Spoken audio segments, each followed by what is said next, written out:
লজ্জায় পুরুষ পুরুষ এক সাইডে যায় না। আগে তো আজীবন ছিল আমাদের মা চাচিদের আমলে,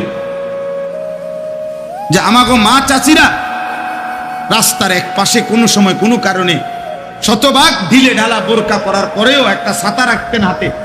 আমি তো দেখছি, আমার বয়স তো 900 বছর নাকি, আমি তো দেখছি ছাতা রাখতেন রাস্তার এক পাশে, কোনা আরেক দিকে ফিরা মহিলারা দাঁড়ায় থাকতো যতক্ষণ পুরুষ পার না। আর বেহায়া বেশরম নারী মহিলার কারণে পুরুষ দাঁড়ায় থাকতে হয়, পুরুষ দাঁড়ায়। আমার জীবনেও আমি ছোটখাটো যে কয়বার বাজারে মার্কেটে গেছি, কোনো কারণে বহু দোকানদার পরিচিত বলছে, হুজুর মহিলাদের কারণে তো হাঁটতে পারতেন না। মহিলার কারণে পুরুষ তার ইজ্জত নিয়ে হাঁটতে পারে। কোন মহিলা যদি